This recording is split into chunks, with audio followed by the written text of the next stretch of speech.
you don't quit pouting about it, you're going straight to timeout. Stop crying. I don't care that you don't want to do this. You're doing it in the next 10 minutes. Otherwise, I'm throwing these toys away. I hear you, baby. You don't want to pick up right now. That's really hard. We have to clean these toys up before we can go read. I really want to read a book with you. Are you excited to read? We're not going to go read until we get the toys all picked up. Which one do you want to do first? How about you start with all the purple ones?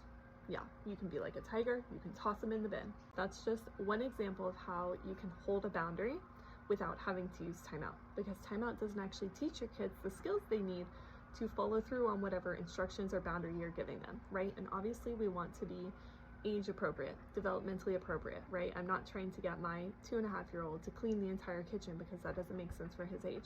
There are times when I need my kids to do something. I want them to help around the house. I want them to put their laundry away. I want them to, do X, Y, or Z, clean up their toys or whatever.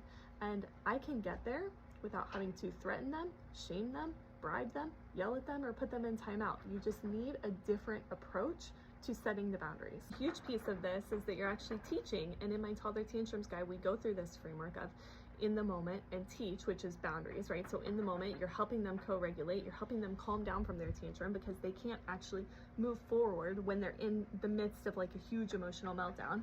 You set the boundary, hey, this still needs to happen, right? You're holding that boundary, you're not being permissive.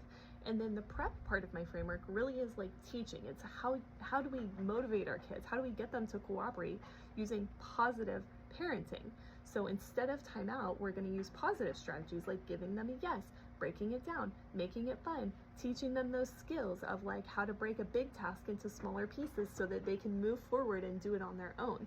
That's all part of my framework. And there are so many different scenarios where tantrums happen. This is just one of them. And this is one example of how shifting just the smallest shifts in how you approach it can make a huge difference, because I've done that consistently with my kids, and most of the time it doesn't even come to that anymore, right? If I ask them to go do their laundry or to put their dishes away or whatever, like they're happy to do it because we've built up these skills. We haven't turned it into this thing that is bad that's going to lead them to getting in trouble, but they also know like, hey, this is a part of our family culture and this is a part of our life. You want to see more examples of exactly how to walk through this, if you want to know, like, if you want to feel confident in handling these sort of tantrums in a way that is really kind and respectful and loving, but also not permissive, that's exactly what my guide is for.